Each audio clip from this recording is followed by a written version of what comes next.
Welcome to BackChat, and this week we're joined by Professor Paul Collier, who is a British development economist, as well as a Professor of Economics and Public Policy at the University of Oxford. Welcome, Professor Collier. So, what can I do for you? Yeah, so in your recent article for the Financial Times, you say that President Hichilema's economic reforms have fulfilled investors with new confidence. Which reforms in particular, and where can Zambians expect to see this investment? Yeah, I think to answer that, it's a good idea to go back to a bit of economic history of Zambia and President Hichilema's unique position in that history, because for nearly 50 years, Zambia had been on the way down relatively, had been falling behind. If we go back 50 years, Zambia was by far the richest liberated African economy, by far. And so that was then. It was neck and neck with the other big copper exporting economy, which was in Latin America, which was Chile. Yeah. So it was neck and neck with Chile. And now Chile is 15 times higher income per person than Zambia. So something went badly wrong for 50 years. Mm-hmm. And President Hichilema is the breath of fresh air that swept into power 3 years ago and began to change all that. And that's what's so exciting. Zambia has been for 50 years much too highly centralized, everything run out of Lusaka. Mm-hmm. And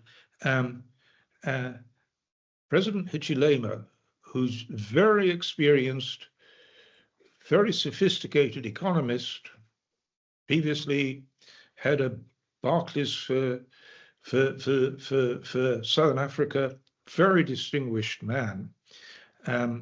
He swept to power against a rather dubious incumbent who did everything he could to shall we say, win despite the evidence of the count.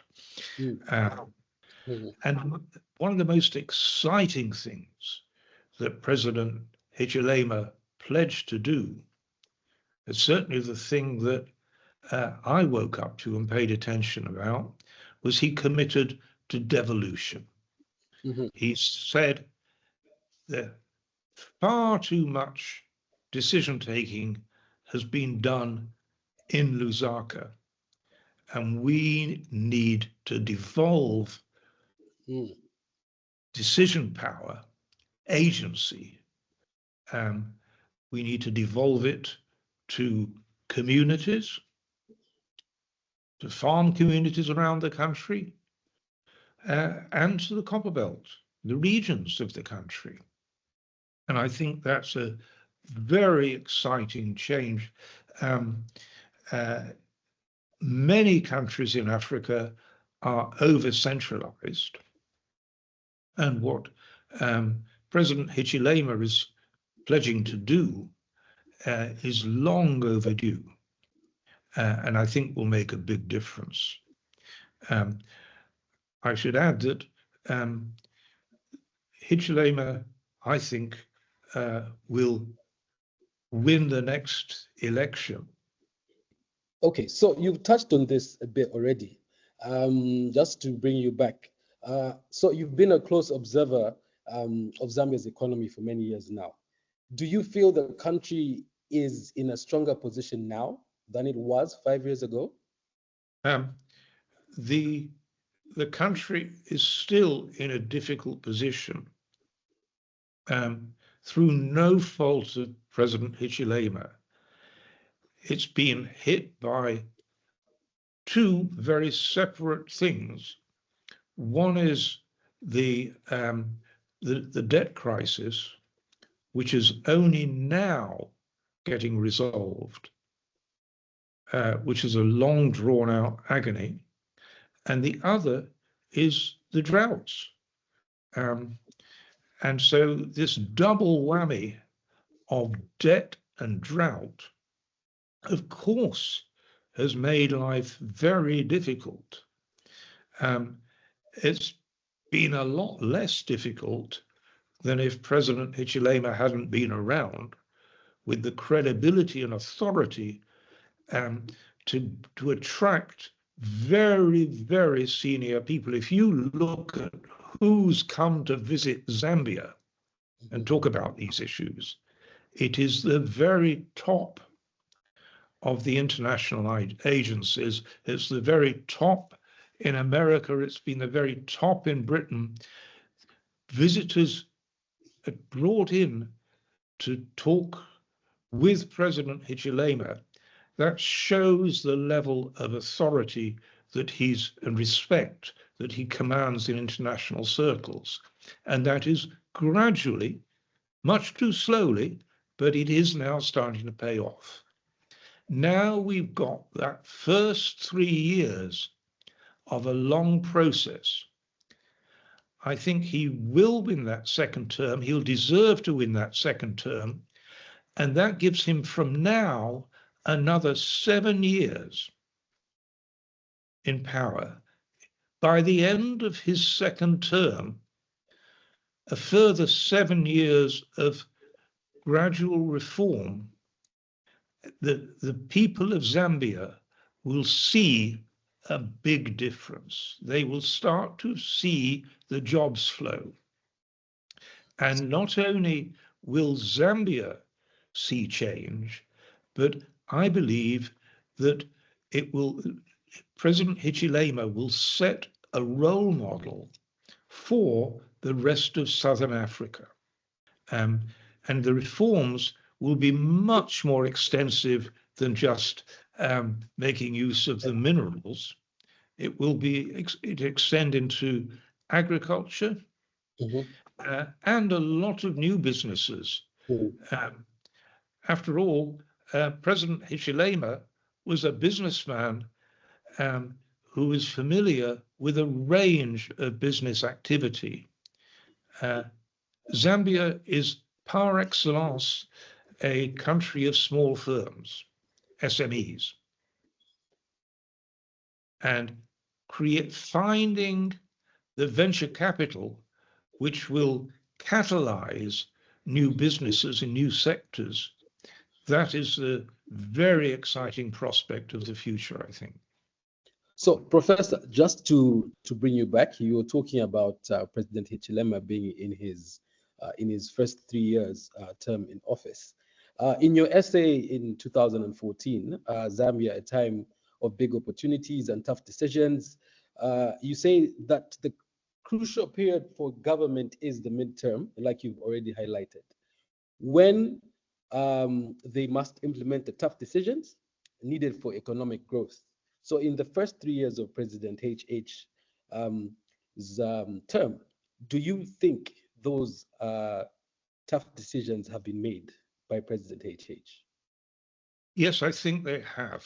I think, and indeed, it's why the population is feeling pain, because President Hichilema had very few resources to draw on, but what he used that money for was to prepare a better future. So he used it for investing in things rather than for yet more consumption. So it wasn't frittered away on subsidies for this and subsidies for that. The subsidies came to an end. That was painful, but it was the right thing to do, because it's now freeing up resources which can be used for new investments. And the new investments will open up new sectors. Mm-hmm. Zambia desperately needs, if you like, a venture capital sector which will put risk finance into promising small firms. That, I think, is something that will now get going, and it will be exciting because young Zambians will be able to start businesses, explore them, see what takes seed. Some ideas will fall by the wayside, some will work. Okay. All right. Thank you for that. You touched spoke earlier on about the copper belt, which obviously is the main one of the main sectors, mining in Zambia. So apart from mining, you've also touched on SMEs. Which industries do you think offer the most potential for fueling Zambia's economic growth? You know, it's very hard to say that what will happen is a period of experimentation. Okay. And it's a very exciting time for young Zambians to get a bit of risk capital, try something and see what works. And that is the promising future, really. It's not pick a sector, it's pick a process by which young Zambians themselves explore a lot of possibilities, and some will flourish. We don't know which ones. It'll be an exciting process. There's huge scope for innovation in the digital sphere. You know, there's a lot of innovation, for example, in Kenya by young Kenyans.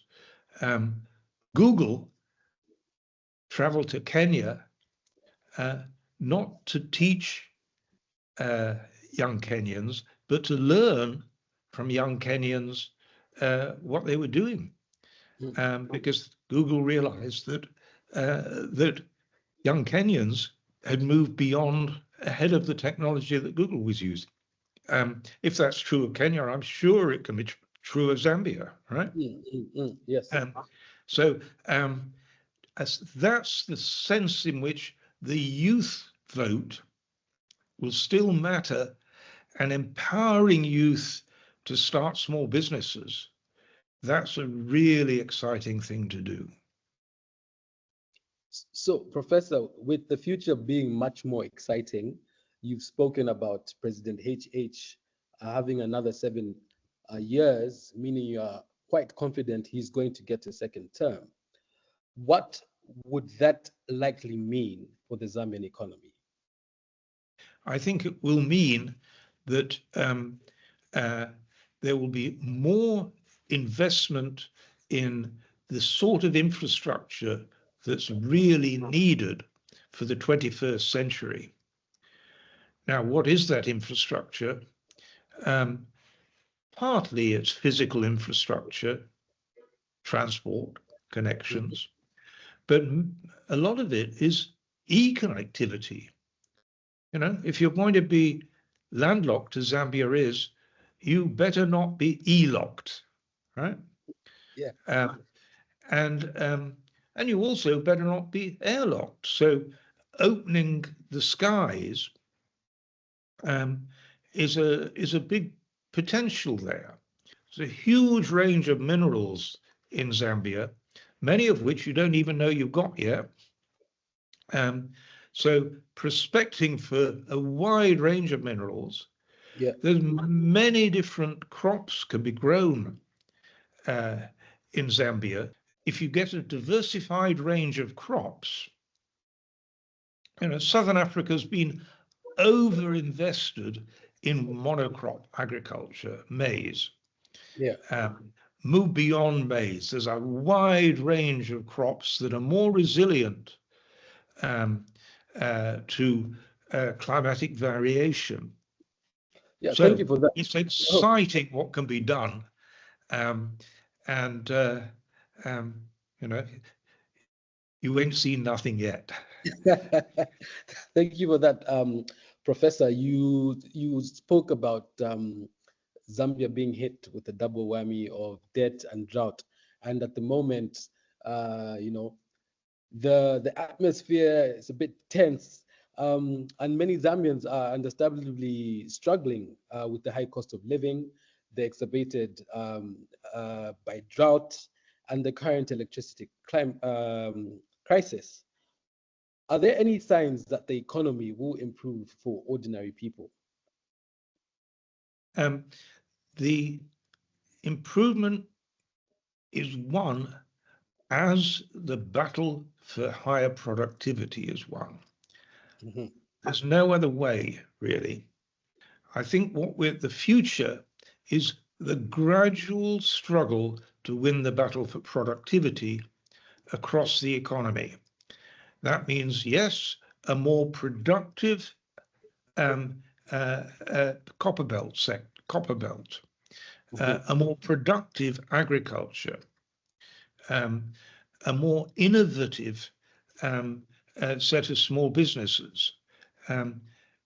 Step by step, as that struggle is won, people will see sustainable improvements. You can do a lot in Zambia, and you will do a lot. By the end of the next 7 years, people will be materially more prosperous because they will be more productive. And of that, I'm quite confident. So here's to the next 7 years of success. You've heard it here on BackChat with Professor Paul Collier, who is a British development economist, who's currently also a professor at the University of Oxford. Professor, thank you for your time and thank you for joining us. Thank you.